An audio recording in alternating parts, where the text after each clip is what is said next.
జీవన్ లాల్ కేసులో సిబిఐ మరిన్ని అరెస్టులు, మధ్యవర్తిత్వతో సహా మొత్తం 15 మంది మీద కేసులు.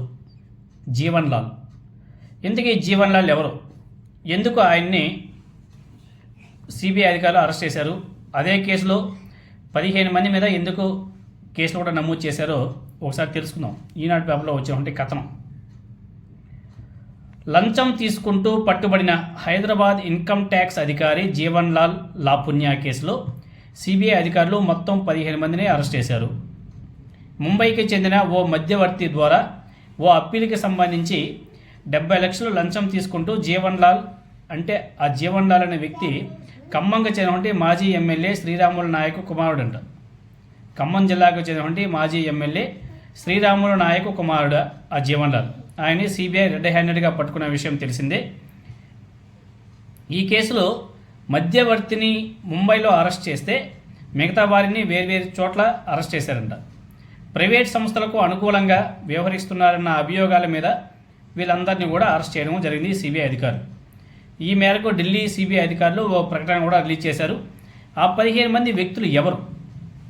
ఆ 15 మంది వ్యక్తుల్లో కొంతమంది వ్యక్తులు గతంలో నారా చంద్రబాబు నాయుడు గారికి సంబంధించి ఒక కేసులో వాళ్ళ ముద్దాయిలు. ఆ వ్యక్తులు ఎవరో కూడా ఇప్పుడు మనం తెలుసుకుందాం. అరెస్ట్ అయింది ఎవరెవరు? జీవన్ లాల్ లావిడియా, అదే ఖమ్మం జిల్లాకు సంబంధించినటువంటి ఆఫీసర్. అదేవిధంగా విశాఖపట్నానికి చెందినటువంటి నట్టా వీరనాగ శ్రీ రామ్ గోపాల్. మూడో వ్యక్తి శ్రీకాకుళానికి చెందినటువంటి సాయిరాం పాలుచెట్టి. నాలుగో వ్యక్తి హైదరాబాద్ చెందినటువంటి రాయపరెడ్డి నరేంద్ర, ఆయన సీఏ అంట. తర్వాత ఖమ్మం జిల్లాకు చెందినటువంటి దందేల వెంకటేశ్వర్లు. ఆరో వ్యక్తి విశాఖకు చెందినటువంటి లండా వరహారు.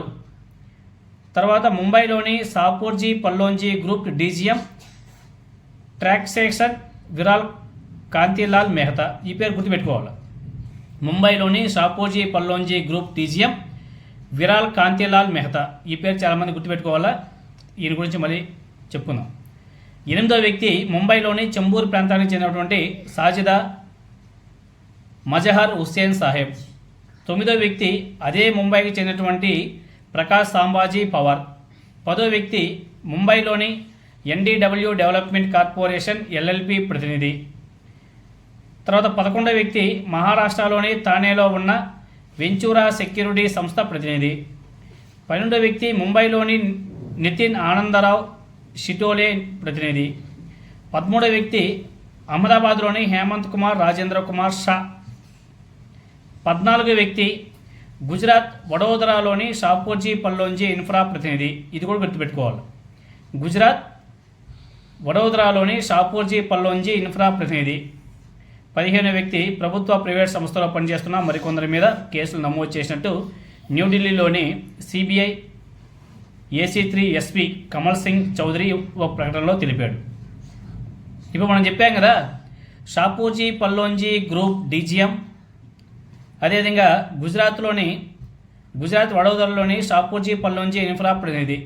ఈ ఇద్దరు వ్యక్తుల గురించి మనం తెలుసుకోవాలి. ఈ ఇద్దరు వ్యక్తులు ఎవరోదంటే, షాపూర్జీ పల్లోంజీకి మన అవినీతి విజనరీ చంద్రబాబు నాయుడు గారికి ఉన్నటువంటి లింకు ఒకసారి తెలుసుకుంటే, 2019 ఎన్నికలకు ముందు షాపూర్జీ నుండి మనోజ్ వాసుదేవ్ పార్థసాని ద్వారా 119 కోట్లు చంద్రబాబు నాయుడు గారు లంచం తీసుకున్నారంటూ ఐటీ శాఖ నోటీసులు కూడా ఇచ్చింది. మీకు అందరు కూడా బాగా గుర్తొచ్చుంటుంది. ఇప్పుడు 2019 ఎన్నికలకు ముందు షాపూర్జీ నుండి మనోజ్ వాసుదేవ్ పార్థసాని ద్వారా 119 కోట్లు చంద్రబాబు నాయుడు గారు లంచం తీసుకున్నారంటూ ఐటీ శాఖ నోటీసు కూడా ఇచ్చింది. దీనికి సంబంధించి స్టిల్ ఇంకా కేసు నడుస్తుంది. తర్వాత అప్పుడు తాత్కాలిక సచివాలయం, అదేవిధంగా తాత్కాలిక అసెంబ్లీ, ఇప్పుడు ఐకానిక్ టవర్స్ కాంట్రాక్టర్ కూడా వాళ్ళే. ఎవరో షాపూర్జీ పల్లోంజీ. ఈ జీవన్ లాల్ కేసులో సిబిఐ అరెస్ట్ చేసినటువంటి వ్యక్తుల్లో ఆ కంపెనీకి చెందినటువంటి ప్రతినిధులు కూడా ఉన్నారు, డీజీఎంలు కూడా ఉన్నారు. అదే కంపెనీతో నారా చంద్రబాబు నాయుడు గారు ఆంధ్రప్రదేశ్లో అమరావతి రాజధాని కన్స్ట్రక్షన్లో భాగస్వామ్యం కూడా ఉన్నారు. వీళ్ళు ఎంత దుర్మార్గమో ఒకసారి ప్రజలంతా కూడా ఆలోచన చేయాలి. ఇలాంటి వ్యక్తులకి నారా చంద్రబాబు నాయుడు గారు ఏ విధంగా నమ్మి ఇటువంటి కాంట్రాక్ట్ వర్క్స్ అప్పగించాడో మనకైతే అర్థం కావడం.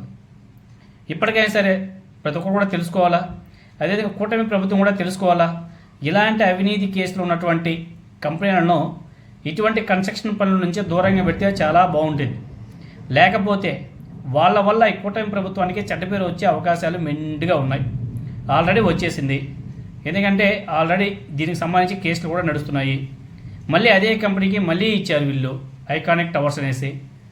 ఇప్పుడు మళ్ళీ నెక్స్ట్ ప్రభుత్వం మారితే మళ్ళీ ఈ కేసులో మళ్ళీ రిపీట్ కావా? అప్పుడు నారా చంద్రబాబు నాయుడు గారిని అదేవిధంగా దాంట్లో ఉన్నటువంటి వ్యక్తుల్ని అరెస్ట్ చేయరా? ఎందుకు తప్పుల మీద తప్పులు నారా చంద్రబాబు నాయుడు గారు చేస్తూ పోతున్నాడో మనకైతే అర్థం కావడం లేదు. చూద్దాం మరి.